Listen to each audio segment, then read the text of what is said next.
Fala pessoal, tudo bem com vocês? Chegamos ao nosso último parâmetro para a construção de um texto de divulgação científica, o parâmetro da contextualização dos conhecimentos científicos. Na nossa aula hoje aprenderemos a contextualizar os conhecimentos científicos apresentando atitudes que o nosso leitor deve ter após a leitura do texto de divulgação científica. É uma das partes fundamentais para nós aprendermos a utilizar nesse tipo de texto. Vamos lá. O parâmetro contextualização dos conhecimentos científicos, ele vai trazer, segundo Frag Rosa, uma contextualização que pode ter diferentes significados e ocorrer de referência à realidade dos estudantes, abarcando desde as experiências do cotidiano, como as aplicações ao trabalho, até o exercício da cidadania.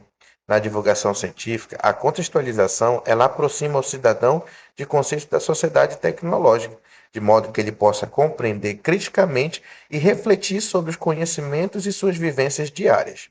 A contextualização do conhecimento científico é uma explicação que amplia a realidade do leitor, levando junção dos saberes cotidianos até uma compreensão do conhecimento científico.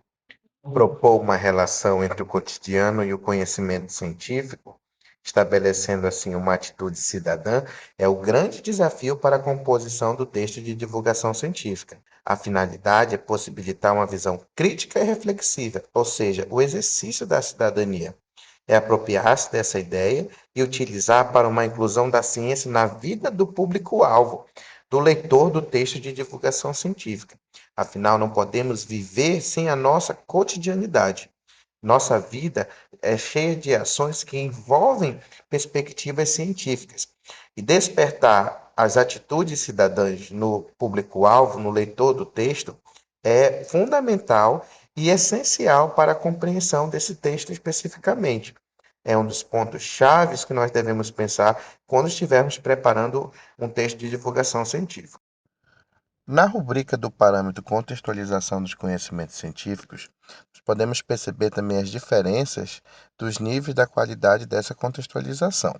Um texto de divulgação científica que se enquadrasse no nível avançado, ele traria essa apresentação de diferentes explicações que visam ampliar a realidade do leitor, ressaltar e aplicando as experiências à realidade, ao cotidiano do público-alvo.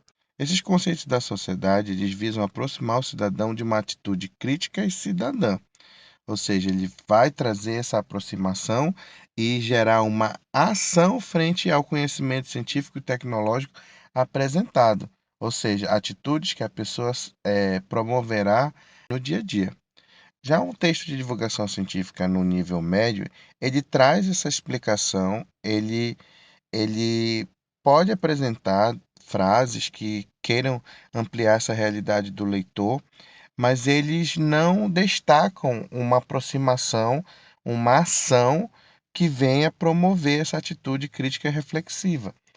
Ele apresenta, sim, algumas frases que podem aproximar o cidadão dessa atitude reflexiva, mas ela não vai estar direcionada para que o público-alvo tenha ações próprias que visem essa atitude crítica e reflexiva.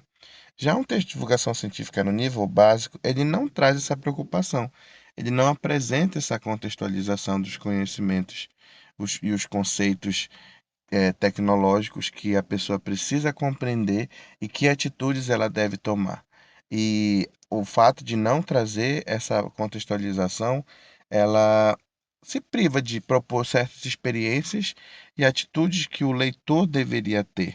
Nos textos de divulgação científica, de análise da revista Amazonas Faz Ciência Criança, nós podemos perceber que eles não vão trazer, não vão apresentar esse parâmetro contextualização dos conhecimentos científicos. Mas, para exemplificar, nós colocamos dois pontos que poderiam ser despertados no leitor. No texto 1, Para que servem as moscas, poderia ter sido destacado como uma contextualização do conhecimento científico as noções de higiene e o cuidado com os alimentos, ou seja, ações que o público-alvo iria ter no seu dia a dia, no seu cotidiano, baseado nas informações científicas que foram apresentadas. No texto 2, o que é energia limpa? Nós poderíamos propor algumas atitudes para o leitor, por exemplo, refletindo sobre a poluição e meio ambiente e a importância das pesquisas. Questão da energia limpa, né, fazendo todo aquele trabalho ambiental na questão da poluição e também a importância de que se tem as pesquisas para se ter o cuidado não somente nas descobertas, mas o cuidado e a preservação do meio ambiente, né? No texto 3, porque as pessoas encolhem com a idade, duas informações poderiam também ser desafiadas para a contextualização do conhecimento científico, cuidado com o corpo e a importância da prática de exercícios físicos que adentra essa questão do cuidado. Cuidado também pode ser a questão da própria higiene, então, com proposições que venham contextualizar esse conhecimento. No texto 4, poderíamos contextualizar apresentando o perigo da poluição dos rios, ou seja, a questão da coleta seletiva, o cuidado com o lixo, o descarte correto e o uso consciente da água, que é algo muito importante e atual também, como todos esses exemplos de contextualização que nós demos. Legal. Agora sim, já sabemos todos os parâmetros para a construção de um texto de divulgação científica. Na próxima aula, nós teremos um exemplo de como construir o seu texto de divulgação científica. Como você pode pegar todos os parâmetros, as respostas das suas tarefas e resultar no seu texto de divulgação científica.